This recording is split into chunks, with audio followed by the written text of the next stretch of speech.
Well, welcome to Lisa's Family Table. My name's Russell Guadney. This is my barbecue partner, Rick Dalton. We've been cooking together for over 20 years, and we're cooking something totally different today. We are. We're doing, I think, an Italian rib.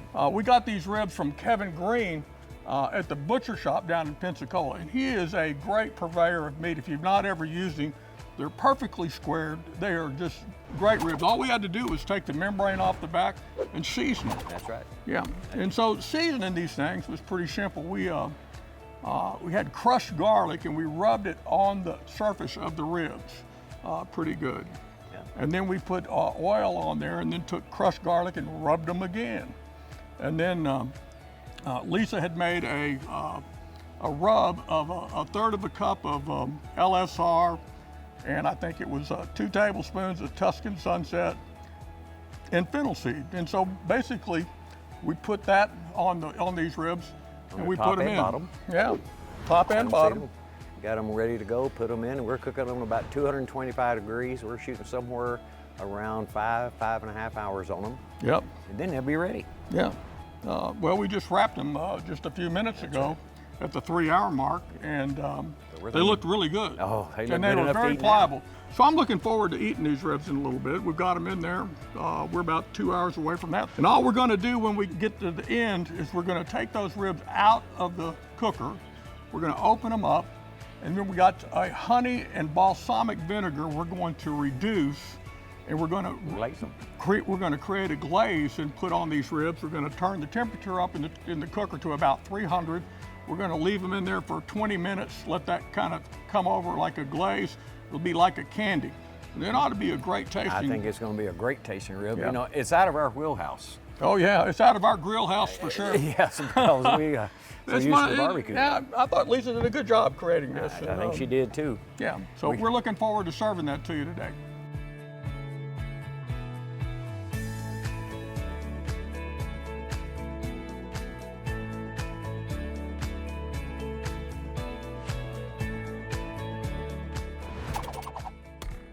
Welcome back to Lisa's Family Table. You know, one thing about barbecue, you better like getting up early, because slow and low is by far the creed for barbecue. And that's what we did with these ribs right here. These ribs have been on for about 6 hours. We cooked them about 3 hours unwrapped, and then we did the 2.5-hour wrapped, and then we did a 30-minute glaze.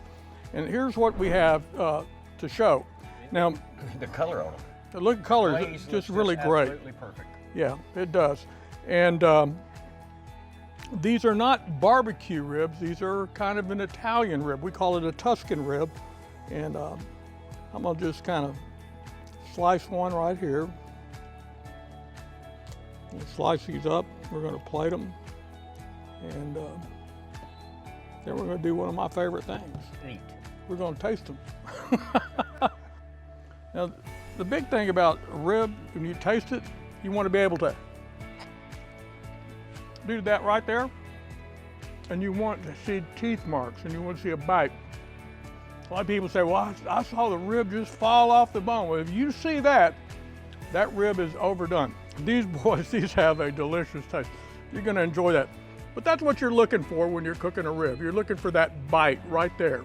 That it's tender, but it doesn't come off the bone. And these are a fabulous rib.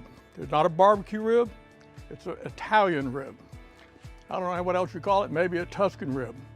But from our table to yours, hey, you gotta try this.